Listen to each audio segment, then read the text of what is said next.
मन में रहिना भेद न कहिना, बोली बा अमृत बाणी।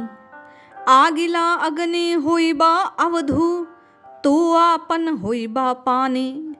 गुरु गोरखनाथ की वाणी साधकों के लिए अमृत तुल्य है। साधना को सिद्धि तक ले जाने का मार्ग बतलाती है। पूर्व अंक में आपने और मैंने राम राम राम कैसे जपा जाए कि तत्काल सिद्ध हो जाए, इस बात को श्रवण किया। आज उसी के अगले अंक में आप और मैं गुरु गोरखनाथ से ये जानने का प्रयास करते हैं कि साधक की रहनी कैसी होनी चाहिए, राम नाम के साधक को कैसा जीवन जीना चाहिए।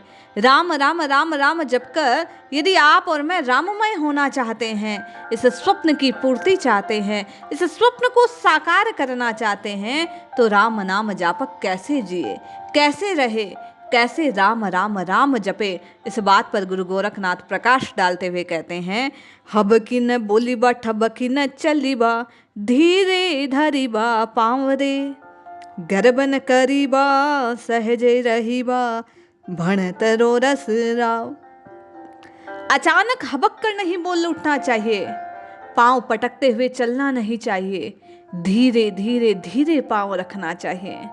मार्ग को प्रशस्त करते हुए गुरुदेव कहते हैं कि अचानक नाम निष्ठ को जो नाम में लो लगाकर बैठा है, किसी भी वाणी को सुनकर अचानक उसकी ओर ध्यान देकर प्रत्युत्तर के लिए कुछ या कुछ ना बोलते रहना चाहिए।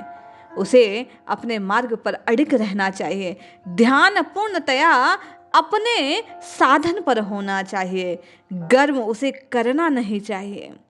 सहज स्वभाव उसका जैसा है उसी में उसे रहना चाहिए। गोरखनाथ उपदेश करते हुए कहते हैं, साधक का पहला कर्म यही है कि राम राम कहकर राम नाम को सिद्ध करना चाहते हो तो अपने साधन अर्थात जिह्वा से राम राम राम राम राम पुकारने की ओर पूर्ण ध्यान रहना चाहिए, किसी और दृष्टि करना भी नहीं चाहिए। वे कहते हैं, मन में रहना भेद न कहना, बोलिब अमृत वाणी, आगिला अग्नि होइबा अवधू, तो आपन होइबा पानी। अरे मन में रहना चाहिए, अंतर्मुखी होना चाहिए, साधन या अनुभूति को कह कह कर नहीं सुनाना चाहिए। आज हमारी समस्या ये है कि हम एकाग्र होकर जब जब नाम जपते हैं और आनंद की अनुभूति होती है तो गा गा कर सुनाने लगते हैं।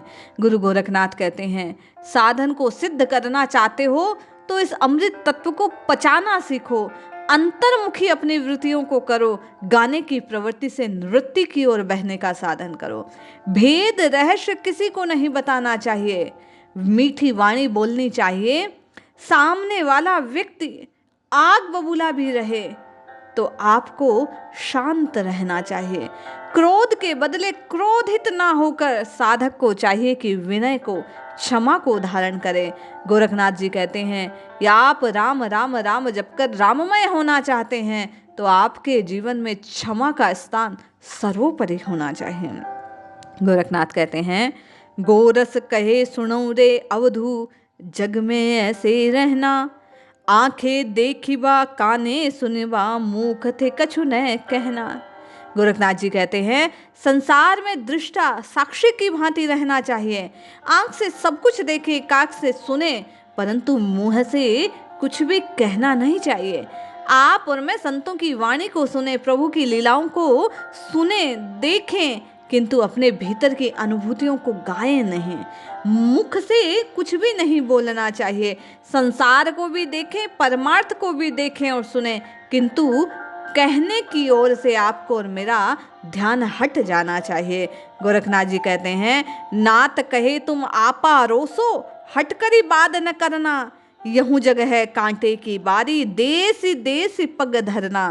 गोरखनाथ जी कहते हैं, हट पूर्वक वाद विवाद में क्यों पड़ते हो? अरे ये जगत कांटों की बाड़ी है, देख देख कर पैर रखना चाहिए।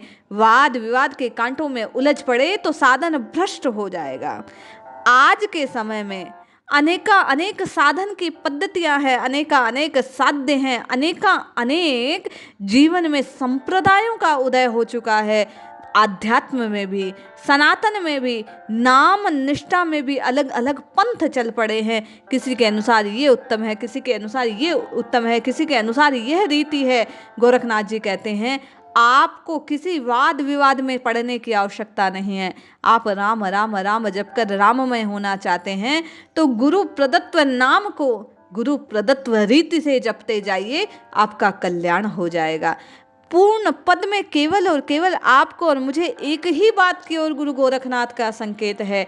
आपको और मुझे राममय होने के स्वप्न को साकार करने के लिए नित्य निरंतर सब ओर से दृष्टि हटाकर केवल और केवल अपने इष्ट के नाम को, राम जी के नाम को, रघुनाथ जी के चरणों की प्रीति की ओर दृष्टि रखनी है और नित्य निरंतर सतत केवल और केवल भाव से, प्रीति से, विश्वास से, श्रद्धा से इस राम नाम को जपना है। निश्चय ही गुरु गोरखनाथ के कहे अनुसार जब आप और मैं राम राम राम राम राम की रटना लगाएंगे, आपका और मेरा कल्याण हो जाएगा। आपको और मुझे राम जी की प्राप्ति हो जाएगी। सुख स्वरूप राम जी, आनंद स्वरूप राम जी अवश्य आपको और मुझे प्राप्त होंगे। आवश्यकता केवल और केवल आपको और मुझे राम रटने की है। जय श्री हरि।